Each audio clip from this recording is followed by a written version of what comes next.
संपते आणि गणपती बाप्पा कधी आगमन करतात, सगळे आनंदी आनंद झालेला असतो.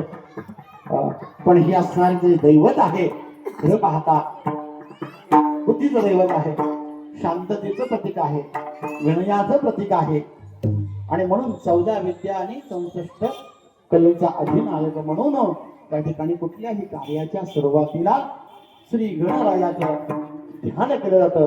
मग तो सांप्रदायिक असू द्या, लोककलेमध्ये असू द्या,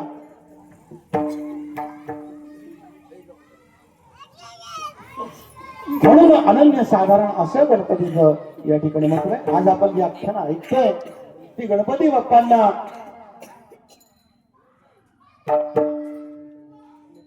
वेगवेगळ्या नावाने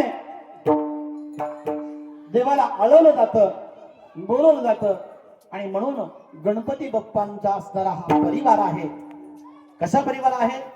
शुभ आणि लाभ हे गणपती बाप्पांचे दोन्ही मुलं आहेत. म्हणून घराच्या बाहेर शुभ आणि लाभ प्रवेशद्वारामध्ये स्वागताच्या ठिकाणी गणपती बाप्पांच्या दोन्ही मुलांचं नाव लिहिलं जातं किंवा नाव कोरलं जातं किंवा नाव रांगोळीने उमटवलं जातं. रिद्धी आणि सिद्धी या दोन त्यांच्या भार्या आहेत, पत्नी आहेत.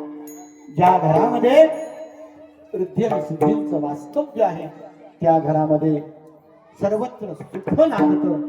ज्या घरामध्ये शुभ आणि लाभ आहे त्या घरामध्ये लक्ष्मी मातेचं वास्तव्य राहतं. नवे नवे तर सर्व सुख त्या ठिकाणी त्या घरामध्ये त्या वास्तूमध्ये येतात. म्हणून आज हा आनंदाचा क्षण आहे, सर्वांच्या आनंदाचा क्षण आहे. खरं तर भाग्य असं आहे की भूवैकुंठ पंढरपूर नगरी आहे आणि पंढरपूर नगरीमध्ये या ठिकाणी सातत्याने महाप्रसादाचा विधी असतो. त्याचबरोबर सगळ्यांची आवडती प्राणप्रिय असणारी देवता आहे. म्हणून आजचा हा दिवस अतिशय भाग्याचा आहे. म्हणून सर्वांनी या श्री गणेशाच्या जन्मकाळाचं पुण्य अनन्य साधारण सांगितले. गणेश पुराणामध्ये